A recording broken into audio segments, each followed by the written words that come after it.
At 7 p.m. on October 21st, 1978, a 20-year-old pilot named Frederick Valentic flew his small plane over a body of water just south of Australia called the Bass Strait. He'd just taken off from Melbourne, Australia, and his flight plan was to go 60 miles south to an island called King Island.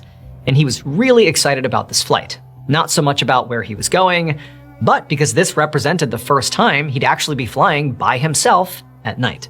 So Frederick had always dreamed of becoming a pilot, but the journey to actually becoming one had been really difficult. He had applied twice, actually, to the Royal Australian Air Force, but unfortunately he could not meet their requirements.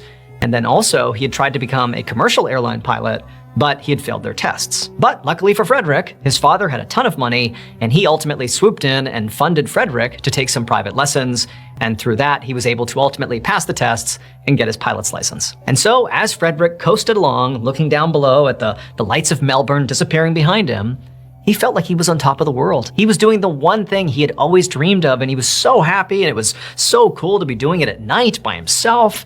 And so he was just looking out at the sights and looking ahead at the Bass Strait, which is this huge, dark expanse of water, and it was like everything was right in the world. He was doing exactly what he wanted to do. However, only a few minutes into this flight, at 7:06 p.m., something strange happened. As Frederick was flying along, he suddenly became aware of a light coming from somewhere behind him. Remember, it's nighttime, so it's totally dark where he is, and he's flying over a body of water, so he's kind of like in this void of darkness. And so any lights are really gonna illuminate the cockpit. And so he sees this light, he turns around, and maybe 3,000 or 4,000 feet behind him, he sees what looks like a plane. That is the source of the light. And right away, Frederick's thinking that is both surprising and also potentially very problematic, because he knew from his training that that was far too close to be to another plane.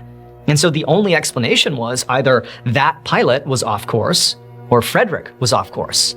And Frederick's thinking, if I'm off course here and I'm flying where I shouldn't be, I'm gonna get in trouble with air traffic control and I might lose my pilot's license. Like the one thing I covet, I might lose it. And so initially, Frederick really didn't know what to do. He was sort of panicking and just kind of frozen, like, I don't even know what I'm supposed to do right now. And as this was happening, Frederick kept instinctively looking back at this light, trying to figure out what this plane was doing.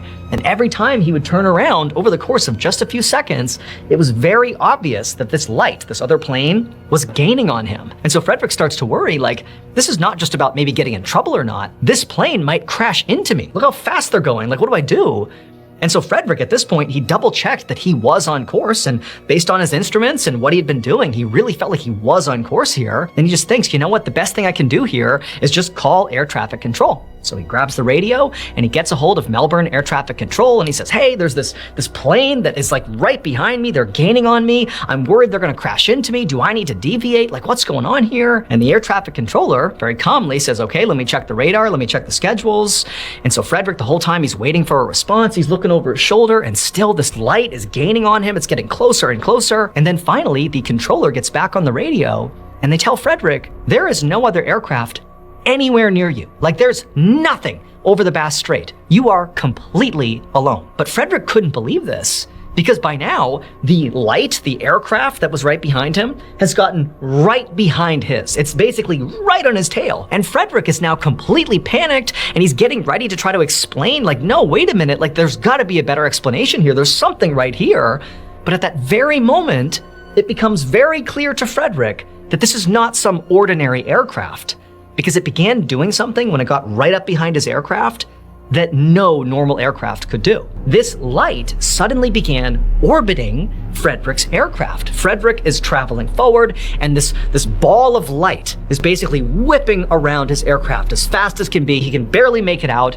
He's starting to panic, and at the same time, Frederick begins to hear the sound of his engine starting to fail. And there was no reason for it. His craft was fine when he took off, but now it's clearly sputtering and failing. And so all Frederick could do in this totally intense, panicked moment is just grab the radio and begin talking to air traffic control about what he was seeing. The person Frederick actually spoke to on the ground in this moment was an air traffic controller in Melbourne named Steve Roby.